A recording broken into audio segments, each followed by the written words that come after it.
पिछले 24 घंटों की सारी टॉप अपडेट्स हम इसी एक वीडियो में कवर करेंगे। पहली अपडेट आ रही है मिडिल ईस्ट में भारत के सबसे close ally United Arab Emirates को लेकर। वैसे न सिर्फ मिडिल ईस्ट बल्कि पूरी दुनिया में शायद ही कोई और मुस्लिम देश होगा जिसके साथ भारत के इतने करीबी संबंध है और ये रिश्ते हर दिन और भी गहरे होते जा रहे हैं। दरअसल यूएई से भारत के लिए एक बहुत ही बड़ी गुड न्यूज आ रही है। रिपोर्ट्स के मुताबिक यूनाइटेड अरब एमिरेट्स की गवर्नमेंट ने अगले साल भारत के अंदर $50 बिलियन की एक बहुत ही बड़ी इन्वेस्टमेंट करने का फैसला किया है और ये $50 बिलियन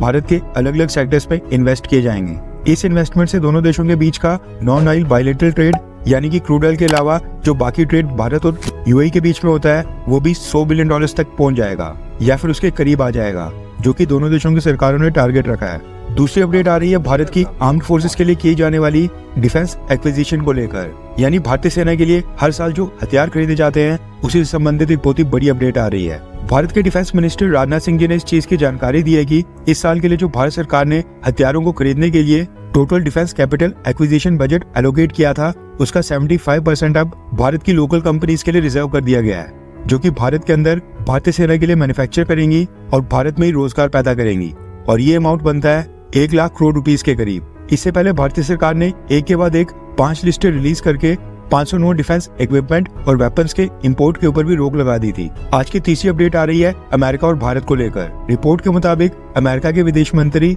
यानी secretary of state Antony Blinken और अमेरिका के डिफेंस सेक्रेटरी यानी डिफेंस मिनिस्टर लॉयड ऑस्टिन ये दोनों 10 अक्टूबर को एक साथ भारत के दौरे पर आएंगे और भारत आकर ये भारत के डिफेंस मिनिस्टर राजनाथ सिंह जी और हमारे विदेश मंत्री डॉक्टर एस जयशंकर सर के साथ 2+2 मीटिंग करेंगे। इस मीटिंग में चाइना और रशिया के साथ साथ इजराइल के ऊपर भी डिस्कशन होगी और भारत और अमेरिका के बीच कुछ डिफेंस डील्स काफी लंबे समय से पाइपलाइन में है उनके ऊपर भी चर्चा होगी। ये जो 2+2 मीटिंग होगी, इस तरह की मीटिंग भारत और अमेरिका के बीच हर साल होती है। एक साल अमेरिका के मिनिस्टर्स भारत आते हैं और दूसरे साल भारत के मिनिस्टर्स अमेरिका जाते हैं। आज की चौथी अपडेट आ रही है जम्मू कश्मीर से। जम्मू कश्मीर के former chief minister Farooq Abdullah ने एक स्टेटमेंट जारी करके कहा है कि भारत के 8 एक्स नेवी वेटरन्स को मौत की सजा सुनाई है और उनके ऊपर इजराइल के लिए जासूसी करने का जो आरोप लगाया है वो इसलिए सुनाई है क्योंकि कतर इजराइल फलस्तीन के मुद्दे के ऊपर भारत की पोजीशन से बिल्कुल भी खुश नहीं है। फारूक अब्दुल्ला के मुताबिक भारत इजराइल की तरफ झुकाव रख रहा है और 27 अक्टूबर को यूनाइटेड नेशंस में भारत ने गाजा सीज फायर के पक्ष में भी वोट नहीं डाला था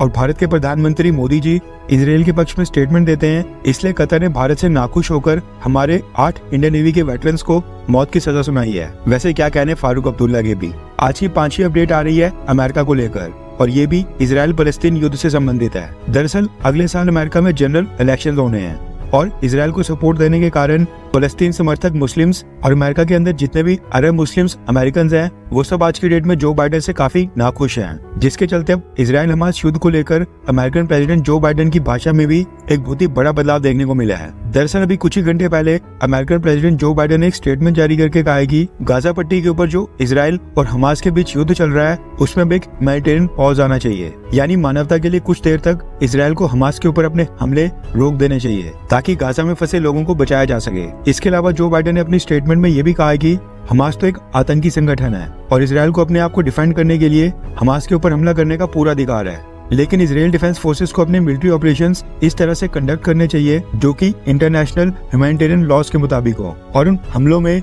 सिविलियंस की कैजुअलिटीज को कम करने, सिविलियंस को प्रोटेक्ट करने को प्राथमिकता दी जाए। वैसे अमेरिका के अंदर वहाँ पर एक लेटेस्ट सर्वे में डोनाल्ड ट्रंप जो बाइडेन से आगे निकलते दिखाई दे रहे हैं, मगर आपको क्या लगता है कि क्या अगले साल जो अमेरिका में इलेक्शन होने हैं उसमें वहाँ पर कौन प्रेसिडेंट बनेगा, जो बाइडेन या फिर डोनाल्ड ट्रंप? नीचे कमेंट करके अपनी राय जरूर बताएं।